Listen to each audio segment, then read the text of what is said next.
use uranium in your glass for Bongzilla, right? To give it the green glow. Was it that a nod to the toxic reputation plant had been during the Dare era?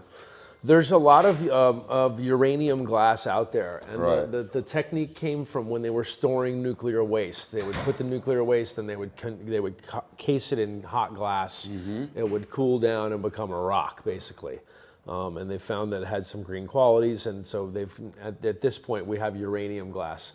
Honestly, when I find the stuff, I'll usually buy it up, or when when I'm over in Europe and I see it, I'll usually buy it up, and I have some other friends that do the same. So we just kind of pooled it all for that.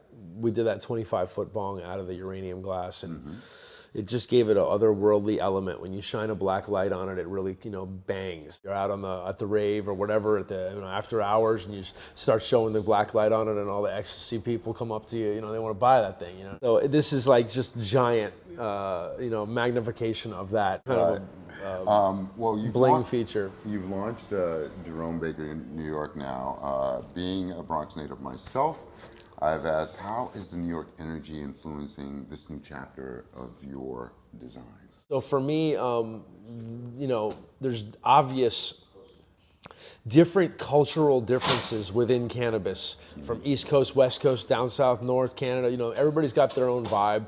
Matter of fact, I consider myself a professional joint roller, and I can roll different joints that would represent different parts of the country where these people are smoking from.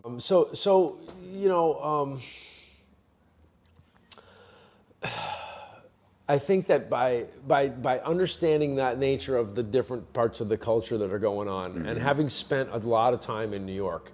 As a kid, I grew up, I did a few years in New Jersey in late grammar school or high school, and I would take the train down here to Washington Square Park to score some weed. And there's a vibe in New York, man. It's more gray, it's more black, it's more hard, it's more Jadakiss. You know what I mean?